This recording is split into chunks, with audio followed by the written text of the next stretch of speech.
Welcome back to Jedi Enclave. I am Daniel. I'm Chris. And we are two lonely nerds that like Star Wars. We are literally sitting in your basement right now. Yeah. Don't tell anyone that, please. If you're new around here, go ahead and subscribe to our channel and like it, comment on it, give us some love. We make content weekly. We're just starting out. So yeah. So we've talked a lot about how The Last Jedi has created a bit of a shitstorm with the Star Wars fandom. There are disagreements, let's say. Yeah, the thing that I think that I noticed the most is after Last Jedi, the Star Wars fandom seemed a little more separated than it had been. Because like we all kind of united with each other with our hate against the prequels. Yeah. We've generally agreed on a lot of stuff. Like we didn't like Jar Jar very much. Mm-hmm. Then The Last Jedi came along, and then now we're disagreeing about everything. Well, Force Awakens came along first, and as I recall, the general consensus was, yay, more Star Wars, and then, hey, this is exactly what A New Hope was. Yeah. Something magical happened the other day. Oh, did it? Yes, and I was lucky to be witness to it, and it was a really special experience, and I'll tell you why. There's a Twitter handle, @VibesWithCisco. She goes by Miranda, or Mir, I guess. She had never seen Star Wars, ever. Happens sometimes. Right. Sometimes. I don't think maybe she's not a sci-fi person or whatever. Or maybe she's just a Trekkie. But who knows? The story goes, her friends say, you should watch Star Wars and live tweet it. Okay. And she had a healthy following on Twitter, so like some people were tuning in and stuff. Yeah. And it was really special. Because, okay, so let me backtrack for a second. You can't recreate the feeling of seeing Star Wars for the first time. True. I know that because if I could, I would. Because it's like, it's probably the most special thing in my life. The next closest thing, I think, is to be with someone experiencing it for the first time. I agree. There are very, the saying goes, you never get a second chance at a first impression. And I would add on to that, you only have the first chance to experience something once, whether it's a book, a movie, a video game, whatever. Porn, sure. Star Wars porn. Absolutely. But that first experience is that's what sticks with you, and that kind of not only flavors all of your interactions with that thing in the future, but also affects how you see other people interacting with that thing. Mm-hmm. Yeah, I agree. And I think it's one of the reasons that I had so much fun watching it, because she was into it. Oh, yeah. And it was and she's also funny. She could not be watching Star Wars, and I could watch her live tweet something and really enjoy it. Yeah, she was giving these funny nicknames to everybody. Yes, yeah. Shriveled old raisin, I think, was what Snoke had. So the magical thing is watching someone consume Star Wars for the first time and really enjoy it. The other thing was, there for a while, the Star Wars fandom on Twitter was kind of united in excitement for her, because she was, we were all feeling the same way. It was someone discovering Star Wars for the first time. Yeah. And it was like paradise in the Star Wars fandom, before episode 1, right? It was a lot of fun, and I'll talk about here in a second kind of what ended up happening, but there were a couple of standout moments kind of in this whole live tweet thing.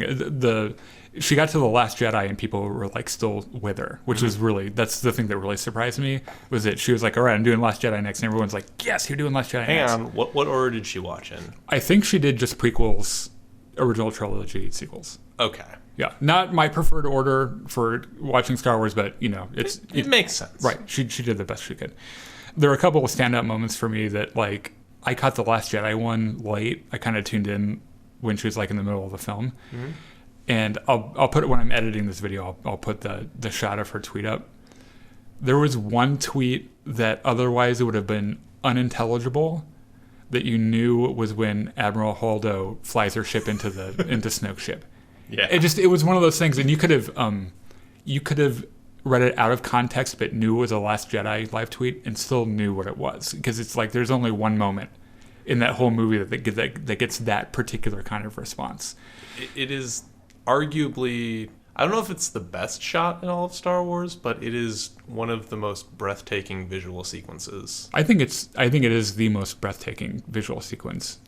It is certainly made that way by the audio choice. Yeah, the sound design just cuts out. Yep. And all you have is the video, and like it's so stark, and it gives you so little else to focus on. Well, yeah, because you're just like floating along in the vacuum of space, looking at this fleet of Star Destroyers. Yeah. And they do something kind of like that with Episode 2 when Jango Fett's chasing Obi-Wan through the asteroid field with his seismic charges. Yes, but not quite to the same extent because you still hear the explosions and the blasters and stuff. Actually, what a lot of people don't know about that sequence is that there is rumored to have been a little bit of a scuffle between John Williams and the producer of that film, Rick. I can't remember what his name is. I'll put it up there, because John Williams wanted to score that sequence when it started with some good action music. Yeah. Or no, sorry, he didn't. That's what the producer wanted him to do. Okay. And John Williams is like, there shouldn't be any music until the first seismic charge goes out and explodes, and then there's music. So the special thing about that sequence is if you watch it is that when it starts, there's no music at all until he drops the seismic charge and it blows up, and then the music starts, which is really cool. But it didn't have the sound design like this moment from Last Jedi did. Yeah. The other thing that she was super into was shipping Reylo, which...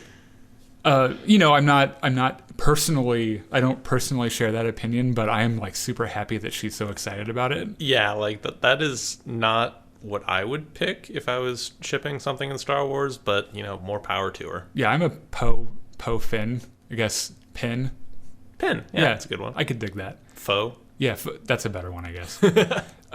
But there's just something about this almost childlike excitement about Star Wars, and she was so jazzed about it, and it made me jazzed about it. It kind of reminded me why I love Star Wars so much, and all of these like iconic moments. And I remember seeing them for the first time, just being like mind blown. Like another good example is most recently seeing Last Jedi for the first time. Just like, I don't know, an hour and a half after Luke Skywalker tells Rey that he's not going to go face down the First Order with his laser sword. And he just walks out there and he's like, motherfuckers, I'm here. Let's go. Here's my laser sword. Yeah. Let's do this. There's something about how, like, the way that shot to this, like, obliterated door that's aflame and everything. And he just, like, walks. It's just very powerful. There are a lot of messages they're sending with it. And then everything was going fine. Like, we were so happy for her. And then someone makes a threat. And she's got to get a lawyer involved, and she's got to switch her Twitter to private and everything. Come on, people. Yeah, it's if you're the kind of person that does that, you're trash. I mean, you're literal trash. I can't imagine what kind of, even if you have a strong opinion against Last Jedi, which I know some people with really strong opinions against Last Jedi, and they have a lot of them have pretty good points, and we talk about it because we're fucking adults.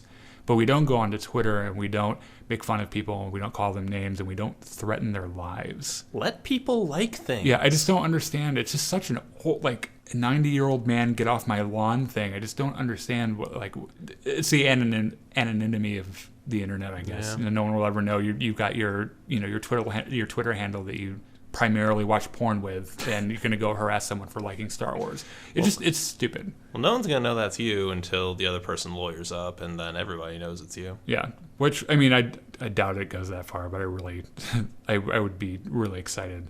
The cool thing that did come from this was that she got retweeted by Mark Hamill, the official Star Wars Twitter. Ryan Johnson retweeted her. Matt Martin, who's a member of the Lucas Story Group, retweeted her. And, like, they were just like us. They were like no one get in her way, no one spoil it or anything, and we're just all watching her watch Star Wars, and it was really cool. So anyway, let us know what you think. Let us know if you saw these live tweets, maybe what your favorite Miranda nickname was. And otherwise, we will see you at the next one.